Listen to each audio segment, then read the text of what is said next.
আনন্দ বাংলা, আমরা নিরপেক্ষ নই, মানুষ ও সমাজের পক্ষে। নিবেদন করছে আরপি ক্লাব প্রাইভেট লিমিটেড এবং Leo, a large EV and solar innovation.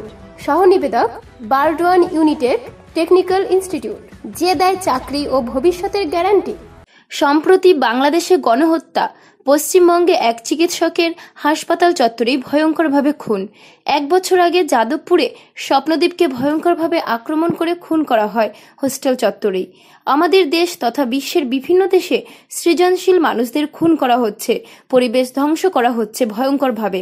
Bardhaman শহরের কবি, সাহিত্যিক, শিল্পী, সমাজকর্মীরা আজ বিজয় তরুণের সামনে সোচ্চার হন। এবং কোনো কিছু প্রমাণ থাকে না এবং সঙ্গে সঙ্গে সেটা বলা হয় যে সুইসাইড করেছে। কেন সে সুইসাইড করবে? তার বাবা মায়ের এত বড় কন্ট্রিবিউশন, তার ডেডিকেশন, সে এত পড়াশুনো করে আরজিকরের মতো জায়গাতে সে নিজের একটা ফ্লারিশমেন্ট তৈরি করেছে। দেবী রূপে পুজো করা হয়, যেখানে নারী শক্তি হিসেবে মা দুর্গাকে পুজো করা হয়। সে কাচ্চার হন, সবাই সরব হন, তবে তো এই জিনিসটা বন্ধ হবে।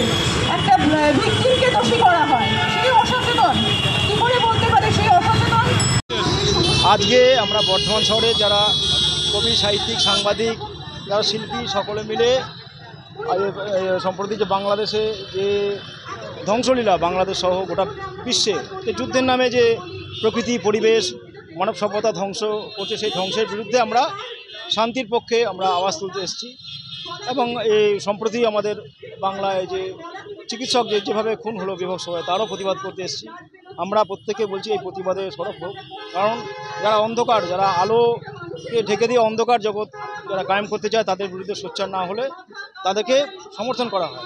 বাংলাদেশে যে কদিন আগে যে তালিবানি যে বাঙালিদের ধ্বংসলীলা দেখা গেল, সেই তালিবানিদের বিরুদ্ধে যদি আমরা না সজাগ হই তাহলে তাদেরকে সমর্থন করা হয়। সেই কারণে আমরা রাস্তায় নেমে সোচ্চার গণকণ্ঠে সামিল হচ্ছি।